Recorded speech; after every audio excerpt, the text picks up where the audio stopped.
an absolute pleasure to be here. This is my first time at the Zeg Festival, my first time in Tbilisi, first time in Georgia. I am delighted to be here, and I want to just extend my public thanks to everyone involved in organizing what I think is a gem of a festival. I have been to many, many festivals in my very long career at the BBC and beyond. And the thing I love about this festival is that the focus on storytelling is just central, and we have on the stage today a storyteller par excellence. So I'm delighted to be sitting on the stage with Armando. Let's start, first of all, by asking a very simple and perhaps somewhat personal question. What keeps you up at night? What keeps me up? Yes, I was briefed to think about that. And my honest answer is cheese and my dog, and more specifically relating to today, too much cha-cha. But that's not what you're after, I suppose. Well, it got the laugh, so that's good. I can talk about you. I do.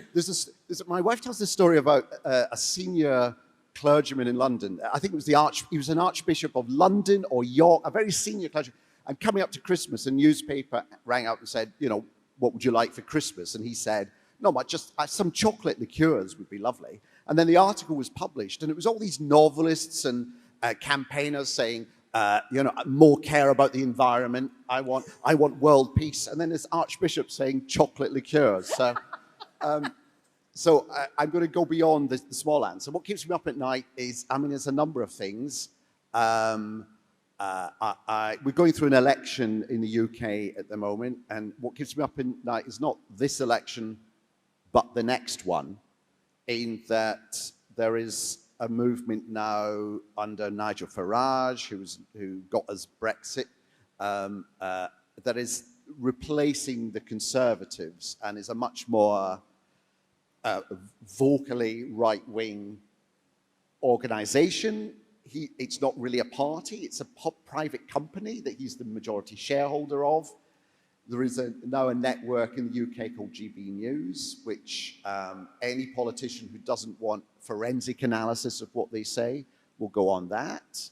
It's a network that has, as many of its presenters, politicians. So already it's not objective. So my concern is what will happen in 5 years' time, where that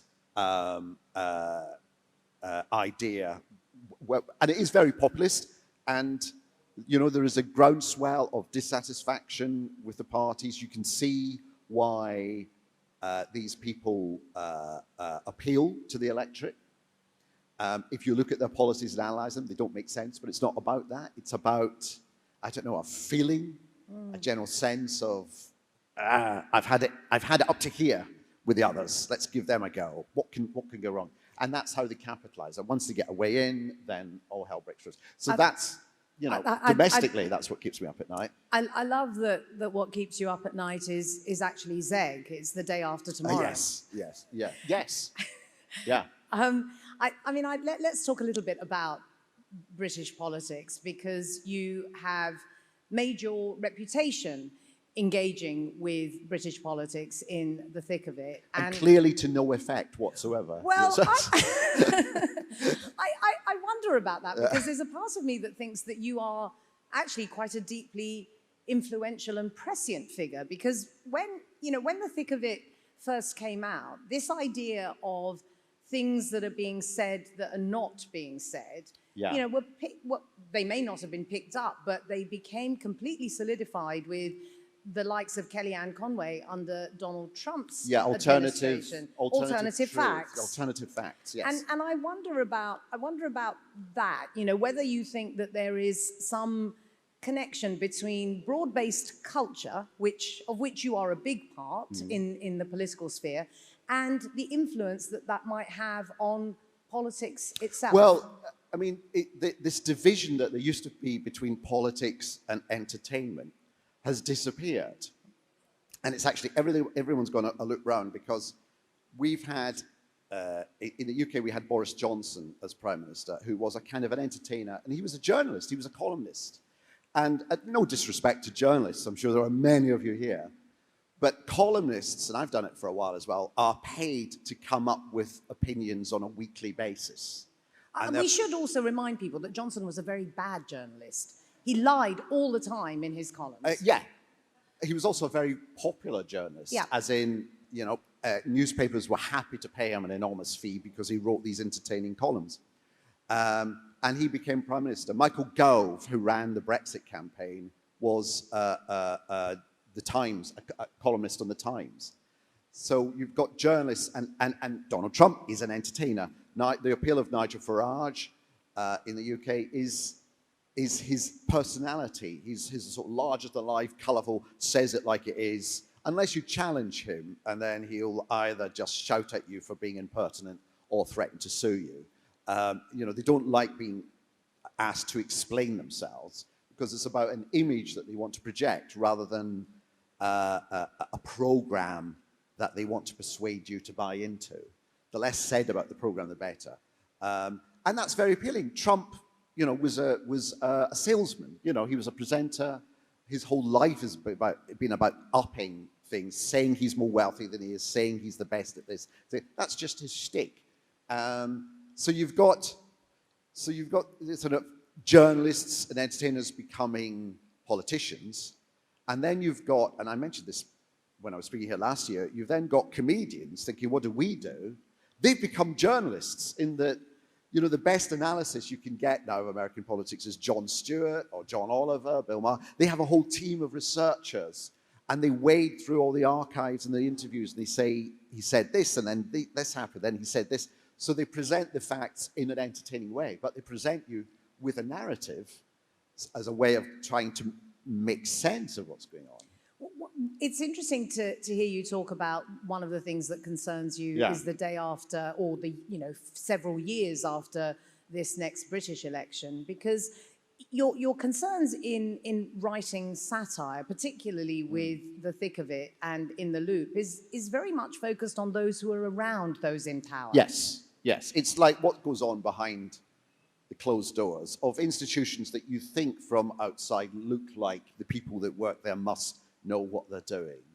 And so what do you think, what do you think about when you stay up at night worrying about Nigel Farage and the influence he has already wielded in British politics? So you can have this abstract idea, this fear of authoritarianism and so on, but it's also just what is happening to the believability of politics. For example, two things going on in the British election at the moment. So the Liberal Democrats, which has always been like the third party, in order to get attention, and they've said this, their leader just does incredibly silly stunts every day, as in, he'll go surfing, whitewater rafting, or he'll go on a bungee jump. He'll be in a wetsuit every morning. Yeah, so they're not mishaps. They're not kind of mistakes that he makes. It's part of their campaign to get attention. And then, as he's being pulled out of a polluted river, vomiting, he says, and this is really to draw everyone's attention to the poor water systems that we have in our rivers. There's that. But also, Nigel Farage went on the UK show, I'm a Celebrity, Get Me Out of Here, so he had to eat, dingoes, giblets, and whatever, to kind of get, and he literally said on the program itself, he wants to get put through to, they have this, the audience can vote for two people to be put through horrible things. He said he wanted to get on them because it's more exposure.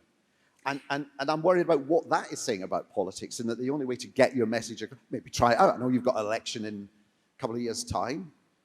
Try it out. Do extraordinarily stupid, silly-looking things and see what happens. I mean, that for me is a kind of worry that we now expect our politicians to do that.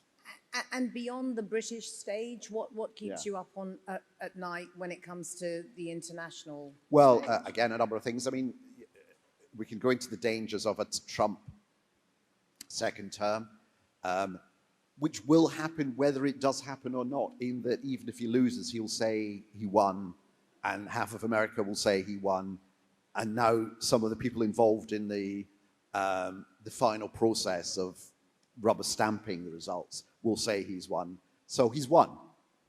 And that's what, that he's projected, so much made up fiction and said it so continuously that people, I wonder whether we start to believe it because we've just heard it so many times, so it must be true. You know, I wonder whether we're just worn down by this sheer volume of an energy behind what is untrue being said to us. So there's that. And then the implications for the planet, you know, if you want to go global, because he's going to completely undo all the initiatives on global warming, which will be catastrophic. Yeah. This is very... Sorry there are no jokes this afternoon. But we might come to some jokes. I was asked what keeps me up at night, so that's what. I can go back to cheese if you want, but yeah. I mean, you know, the idea that we absorb those things that are not true is deeply interesting to me, because it's part and parcel of a shift that has taken place in the cultural sphere around the world in many ways. That you know, this idea that somehow you are challenged constantly and are told, if you say one thing, oh, you've been brainwashed, whichever side you're on. Yes, and my concern is that it's very easy for us to think that happens to other people, but we're brighter than that, so we can see it, and I don't think that's the case. I think slowly, inevitably, we too will align ourselves with the people who we think, because they agree with us, must be right. You know, we're not doing that inquisitive, forensic, okay, what do you mean by that? Can you back that up with evidence? Can you prove that this will happen as you say it will? You know, we've lost that. Again, I've just come, you know, from the UK election. It's all about tax cuts. It's not about Brexit, even though the majority of the UK now thinks Brexit was a mistake, but somehow we're not meant to talk about that. We're quite a huge proportion of the electorate in the UK are quite happy not having tax cuts because they want money to go into improving our public services. And so that's not meant to be discussed. So there's these agendas are being pushed by the parties who just say it again and again and again and again. And the media just collapse under the sheer weight of this repeated mantra. And then stupid things happen, like, you know, sillier than if it was an episode of The Thick of It, in that currently, Rishi Sunak's party, he called an election surprisingly early, and then the team around him are now being investigated for allegedly betting on the date of the election and making money from it because they were the ones that knew. Yeah. And yet his campaign is about honesty and transparency. So when you talk about the media kind of collapsing into the agenda being set by the politicians, in both The Thick of It and Veep, and actually your whole body of work, what you're interested in is the kind of symbiotic relationship between power and the rest of the society. Yes, it's, you know, I want to show that it's just people. Do you know what I mean? It's, you know, in government, people aren't evil. They don't get up that day thinking, what terrible things will I do to people today? You know, one or two governments accepted. I just want to show how things happen. And then, you know, it's up to the audience to decide whether, do we like it to stay that way, or do we want to do something to improve it, or are we quite happy with how it is? It's that. And it's about trying to demystify, take away from the way politics is projected, that these are people who are well-versed in all the policies, the beliefs, that they have a plan, and that they know what they're doing. And you know, the history of British politics for the last 14 years of the Conservative Party is, no, they don't. You know, it's people who become Prime Minister because they think they might be able to do it, you know, rather than being eminently qualified for that role. And you know, we've got through whatever it is, 5 Prime Ministers in 10 years. And that always used to be the joke about Italy, but it's now and it's partly because the system we have in the UK is that if a party leader whose Prime Minister steps down, it's the party members who vote for the leader, not the electorate. And the party members will only vote for the politician who agrees with them, not whether they're competent, not whether they have a well thought through plan, but just who agrees with them. And it's the rise of of emotional politics rather than factual politics. That if I just feel something, that's as valid as I want this to happen. You know, if I just have someone in power who's a bit of a character and who more or less I could have a amiable conversation over a beer with, that's fine. And then you discover it's not fine because that person also has to run the country, which is a very, very difficult, demanding, and very specialized skill. And deeply important. But Yeah. this idea of emotional politics is a really interesting one, because there is this pervading notion in Western developed nations that we must completely and utterly respect what people feel. Yeah. That what they feel is legitimate. Yes. And we must make space for that. And Yes. in the context of politics, as you're describing it, it does feel as though the pervasive feeling of, I sort of blame Oprah Winfrey for this, because of that whole kind of idea of, you know, if you feel it, that is your truth. Yes. And your truth becomes this. No, that's not to invalidate it by saying it shouldn't work like that, but one person's feeling about something might contradict another person's feeling about something. So how do you then try and allow both those contradictory feelings to be respected and have space? And I don't think we've worked that out yet. Do you think we ever had, or has something shifted? I think something has shifted in that it becomes very all or nothing. Just stepping back a bit to what we're saying about politics. The language of politics now is about feeling, so that if, say, Trump or whoever makes a claim, I think they know it's not true, but they also know that it's not important that it's not true. We know that it's not true, but there are enough of us to think, even though it's not true, I like him because he said it. You know, we've lost that ability to make a clear distinction between belief and fact, and trying to draw a connection between them. It's either belief or it's fact. There is that thing that they said of Trump when he got elected, is that was it people on the left took him literally but not seriously, and people on the right took him seriously but not literally. It's that. People vote for him because of the feeling. People are opposed to him because of the fact. And though there are two opposed camps. Right, so let me go back to a question that I'm not convinced you answered. So it's really about the influence of your work. I'm not trying to hide it. I'm not. Politics. This is you people. This is what you do. These people, they never let you alone. They just, you know, and that's the Farage approach to being questioned. Absolutely. No, I was moving on to it but yeah, keep going. But let me, what reminded me of your work in that moment when you were just answering that question was that opening scene in The Loop, where the Malcolm Tucker figure is so annoyed with the minister saying that war is unforeseeable, and he calls up the media and he says he did not say war is unforeseeable. Yes. When he clearly did, because we heard it on an interview. Yes, and Trump got in, remember his inauguration? And then the claim that the biggest crowd in history had turned up for an inauguration. And that clearly didn't happen. Yeah. But they persisted with it. And it's somehow, and this, I'm trying to work out why has it worked. And I think it's because, you know, they've made themselves believe it, even though they know it's not true. Do you know what I mean? They feel, it's that thing of, if it's not true, it should be true. It's such a good idea that the biggest crowd in ever came to see him, that I now want that to be the truth.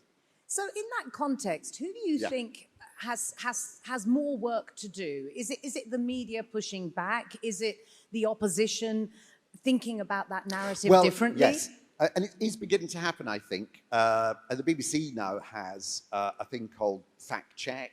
Reality check, fact check, all kinds of checks. All checks, which they never used to do. And you are finding in this election, them immediately after a party leader saying something, the reality check going, okay, he said this, but if that's the case, then this is not true. Right. Now, that's something the BBC wouldn't have done 5 years ago, but I think they were so amazed by how they got it wrong in trying to judge the mood over Brexit and various elections that they realized that they were too reverential of politicians.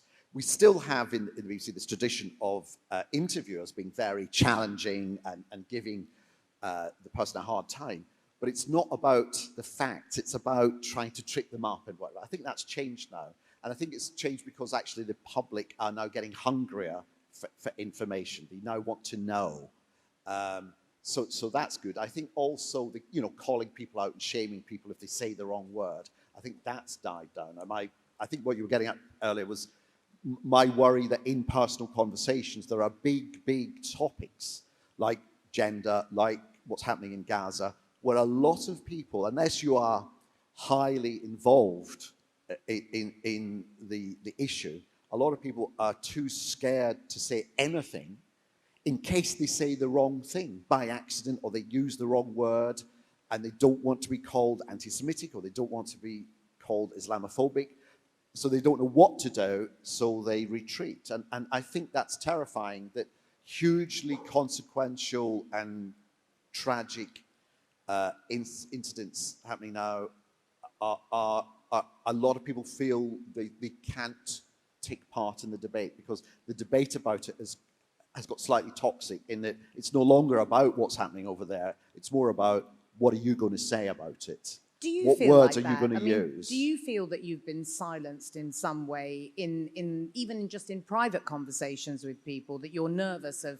saying things? I suspect subconsciously, and perhaps even consciously, I'm sure there are conversations going on when I thought, do you know what, if I said something out, it's not going to be worth it because of what will happen for the next hour and a half, and we will get nowhere.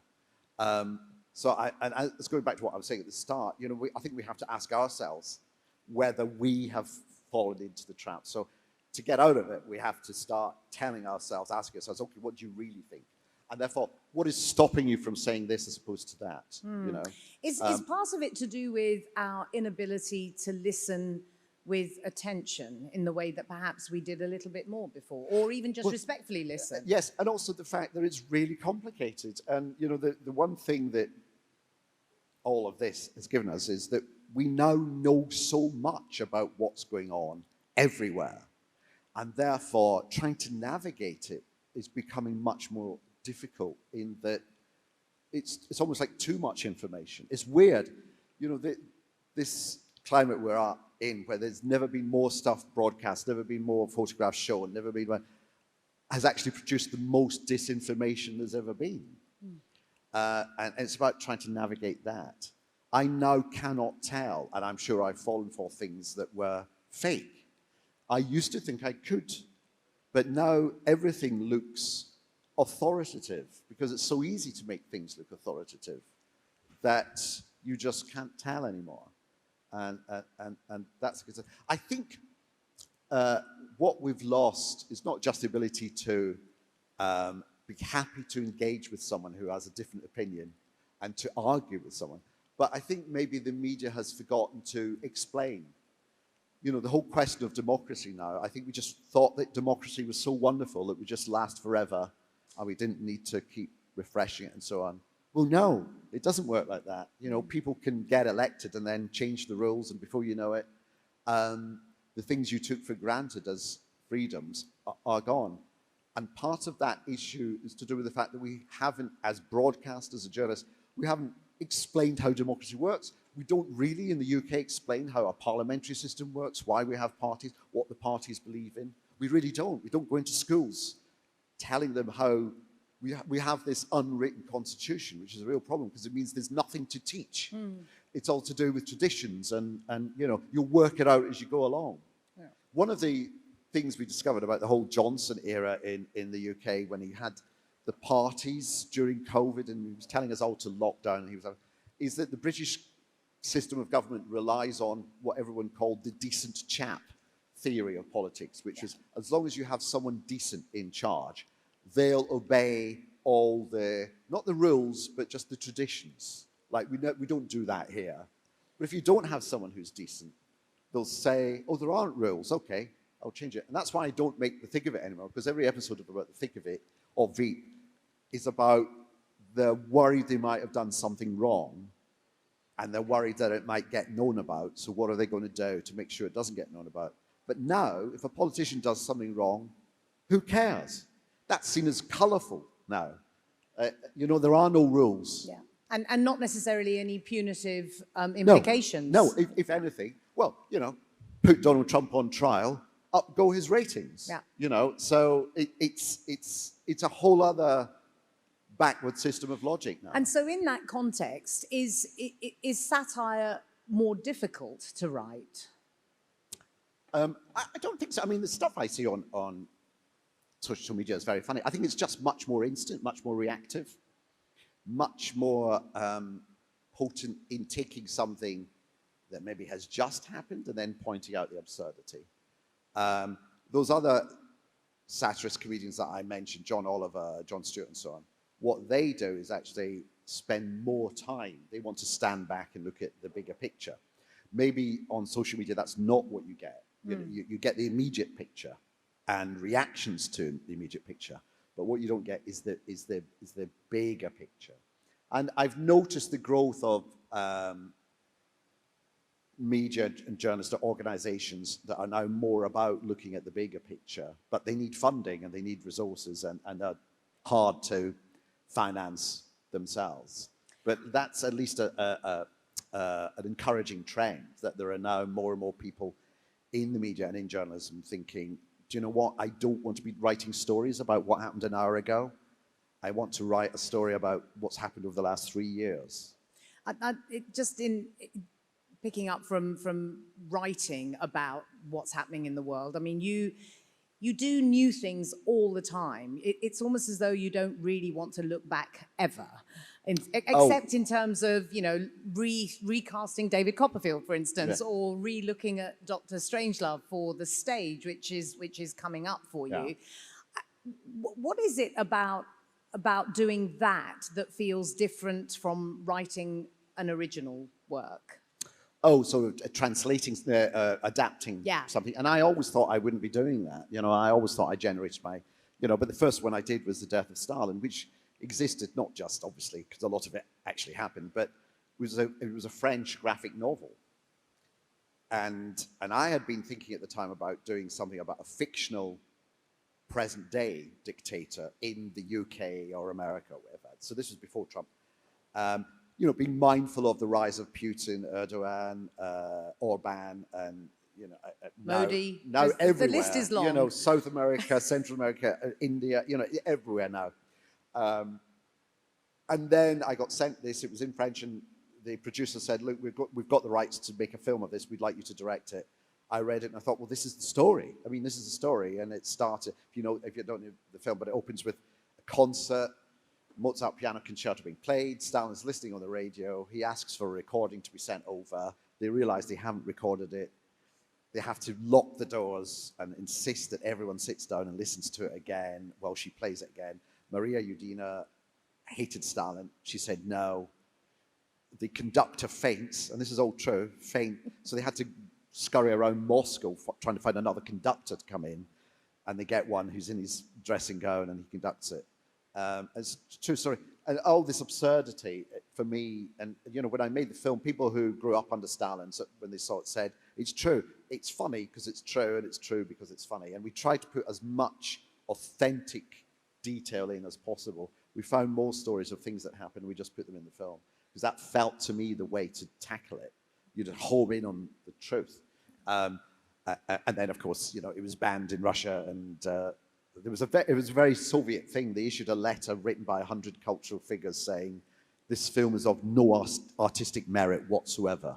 That was the official, which felt very kind of 1950s.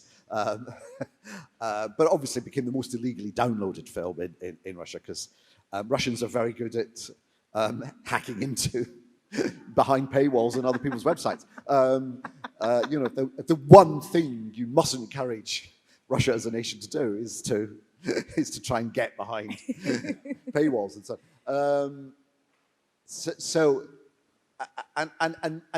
It might have been because I did that, and I did a series called Avenue 5, which is set in the future, and it might have been I was trying I was taking a bit of time to try and work out what is going on in the present day, and therefore what is my take on the present day. So meantime, while I'm trying to work that out, I'm taking these other stories and using them to get into the present day, but while rooting them in a particular context and historic period or set in the future, like a sci-fi. But I've only worked that out after it happened. It wasn't a conscious thing, but clearly that's what I was doing. I was trying to find something that allowed me to process the present day in a digestible way. I want to ask you one final question before I open it up to the floor, because we have to finish at 10 to on the dot. But the one question that I really am curious about is that you could easily have become an academic. You started a PhD on Milton, on Paradise Lost. Yes. And that has come back into your work now, because you've written a play called Pandemonium. Pandemonium, which was based on the whole COVID-era politics in the UK and the fall of Boris Johnson and then the rise and fall of, I don't know if you remember Liz Truss, who was a Prime Minister we had for like 3 hours? 44 days. And the weird thing is, everyone knew it was going to be a disaster, because whenever she did an interview, after 1 minute, you just thought, what's happening? That person is really extraordinarily weird. But it wasn't, the electorate who voted for it, it was the party membership. And because Liz Truss wanted 101 things, the party membership thought, yeah, we want that too, voted her. None of us thought, everyone thought it would be a disaster. None of us thought it would be over in 44 days. 10 of which days she did nothing because the Queen had died, So take those 10 days. I suspect, because she saw the Queen as Prime Minister, and I suspect the Queen just went, I've had enough. I'm not hanging around for this one. I am done. I'm done. Because she died the next day. And so that's her CV, that's her resume, Liz Truss. But she's still writing a book. She wrote a book now about, 10 years to say the word, on why she was still right.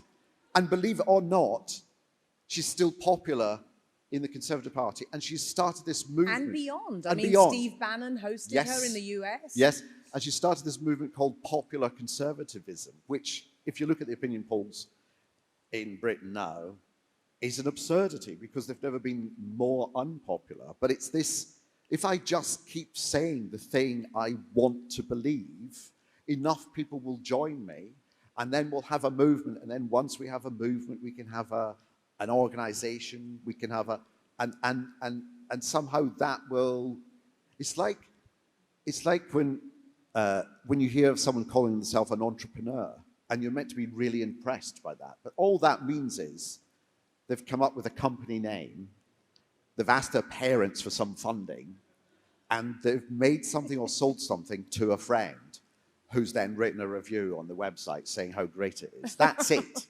But because they're an entrepreneur, they expect to get government grants, large contracts. It's the rise of make-believe.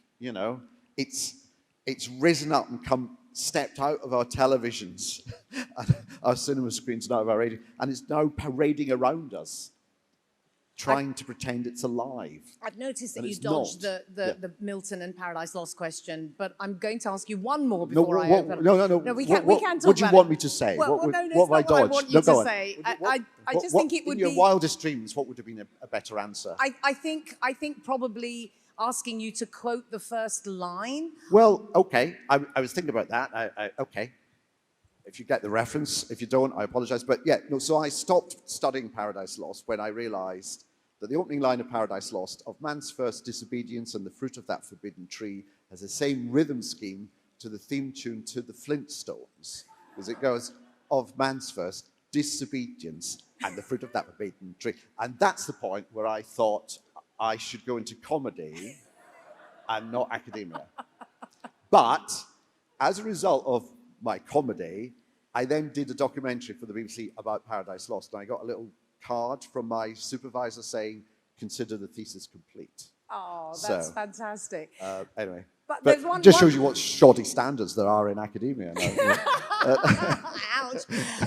Just one other question about your perspective when you are writing, because you come from an Italian-Scottish family, and in England you are Scottish, in the US you are British. This idea of being the observer, I wonder how that relates to your I suppose your presence now as somebody who although you are disruptive in your writing, you are very much part of the establishment. I mean, how does that, do you feel like you fit in now? Well, I always, I think, you know, I loved it when I became 40, because I always thought that was my natural age. So when I was 12, I kind of, you know, I read books in the library and wasn't interested in style. And I just... Rock music, that wasn't your thing. No, I was into classical music. And but then, you know, I was sharing a bedroom with my brother who was into Pink Floyd and Deep Purple and all the shades of blue and purple. And so I was looking for a different noise, and you know, Mahler and Sibelius and Shostakovich was my noise.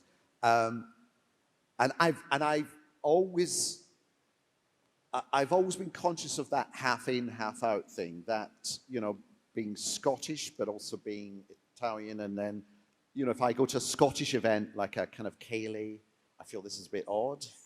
But if I'm a big Italian wedding, I'm thinking this is a bit odd. You know, this, and I am a bit conservative, small c, in very, you know, I went to Oxford because I just loved the idea of a place where you could study with lots of books and churchyards and evensong, you know, and nobody would say, "What are you doing?" You know, you were allowed to do it, you know.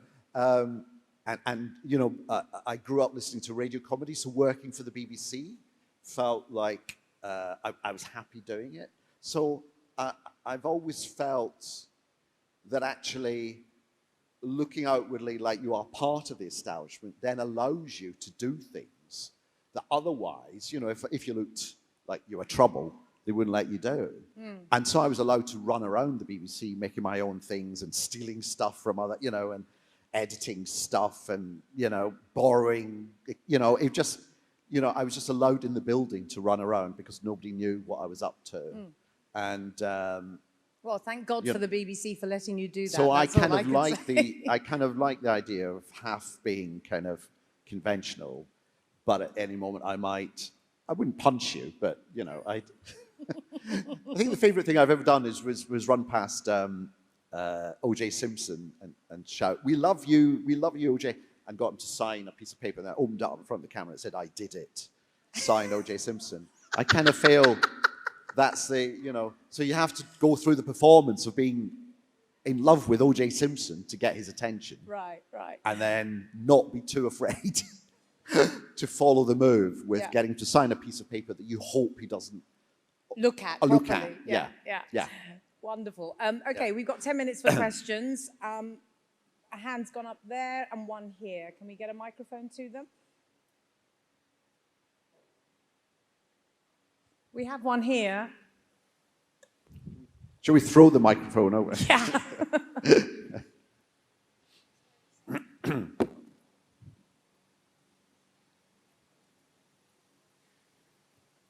Hi. You mentioned before that people are voting based on feeling rather than thinking. Yeah. And I think that entertainment media, to a large extent, contributes to people's feelings because it, you know, confirms, particularly political satire, confirms their like frustration or their annoyance with political systems.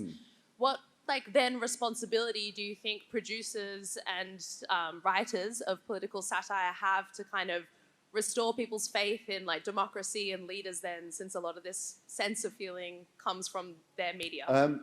Yeah, so if you didn't hear, what do writers, producers of satire have to do to restore people's confidence in things? I mean, I always start from, I don't have an agenda other than what is it that angers me or frustrates me or confuses me, and then why am I feeling angry or frustrated or confused, and what is my response to that, you know? And so the thick of it, like we discussed, was an attempt to try and show how decisions are made in politics.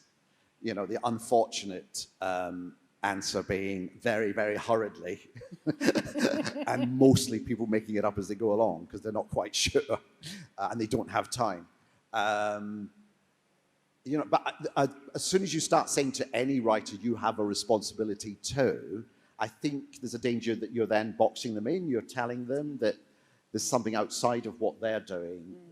You know, I don't. But I think if you're doing comedy, I think it has to come from somewhere that you genuinely feel. So I don't really. I'm never swayed by comedy shows, political comedy shows that sort of, we're going to have a joke about everybody just so it's fair. Yeah. And you sort of think, yes, well, that's then comedy written by a committee. I want to know what that person genuinely thinks. I may disagree with them, but if they make me laugh, that's interesting. I don't want them to be boxed in. But I don't think you can, I don't think you can cause a revolution with jokes. But it is interesting how dictators hate jokes being told about them, because they like control. And the thing about comedy is laughter is spontaneously. You cannot control what the audience, how the audience will respond to a joke. It's beyond that dictator's control. He can't say, stop laughing. You know, if you find it funny, you will laugh before you can stop yourself. You know, I find that interesting. I think we've got time for 2 questions, as long as they're short. Oh, right, okay. Okay, Yeah. Somebody had their hands up just here in the 2nd or 3rd row, but I can't see their hand up anymore. Right at the back. Go ahead. Hello. I had a question about universality or omnipresence of some of the trends that you talked about in the beginning of the conversation.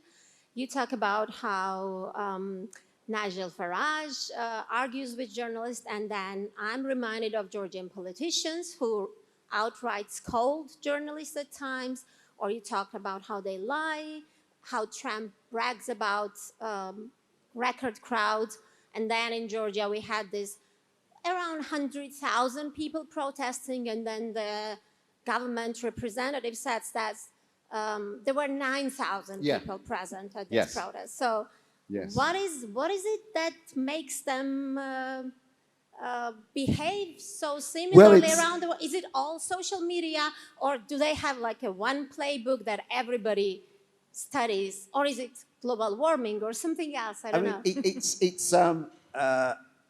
It's something that has always been done. I just think the means are there to do it much more easily now, to put out your lie more, so you can saturate the media with your lie. And it is a brazenness. It is, there was, as troops were gathered all round Ukraine, in Belarus and all down, there was Putin saying, we have no plans to invade Ukraine. And then the next day they invaded Ukraine. But he has to, I genuinely think he's not thinking, oh God, I'm lying here, I hope they don't find out. I think he's just thinking, strategically, this is what I will say now. It's all part of what strategically I want to do tomorrow. And you get that when you hear, even in the freest and most open of democracies, politicians rehearsing arguments against a tricky question. The rehearsals show sort of debating tricks that they do rather than answering the question. But there isn't a part of them that is saying, oh, well, this is just a trick. I'm just playing a game here, a verbal game. They're genuinely being encouraged to say that, or to get in the joke that someone has written, but, into the debate. So it's about suspending that feeling of guilt. And the people who can do that the best are the ones who will then succeed in telling the lie. Or the bigger lie. The bigger biggest lie, yes. One final question. Anyone desperate to ask Armando something? So, of course, if the game doesn't go your way this evening, just tell yourself it did. And you're through to the next round. It just... let's just do that, We should have that Olympics. They were talking about an Olympics for people on performance-enhancing drugs. They were genuinely talking, why can't we do that? Why don't we just have an Olympics where we just make up what the results are, depending on how we felt it went? So anyway, Sounds good. Yeah. I can't Hi. really see everyone in the audience. I'm There's here. one final hand gone up there. There So you I go. hear Have you someone. got- Where are you? Where You got are a you? microphone. I'm over here. Oh, right. Hi. Yes. I just wanted to ask, I mean, you're not short of material when it comes to politics. I mean, there's plenty of that around for you. But you did mention the climate change keeping you up at night. Yeah. You don't see a lot of that in satire and comedy, nowhere near as much. Is climate change too existential to be funny? It's hard to make it real. The problem is trying to make it real. Because unless we wake up to the fact that it is real and it is now actually happening, if we deny that reality, I mean, that's the biggest lie, is to deny that reality, which people still do, then we're screwed. There was that film, Don't Look Up, I suppose, that did the metaphor of the asteroid going to hit Earth and people being persuaded in the end, well, just don't look up. You know, it's an idea. So I think really it's not necessarily going to be a comedy, but whatever fictions people can come up with that will make what is going to happen real in a very immediate way, so that we can get an understanding of what is awaiting us. You know, I don't know what else we can do, really. So that's the challenge, I think. Not a bad note on which to end. Armando It's such a Iannucci, bleak note. thank you. It's Very bleak, very bleak, very bleak. But Okay, thank you very much. very Thank much you. indeed. Thank you Thanks. very much. Yeah.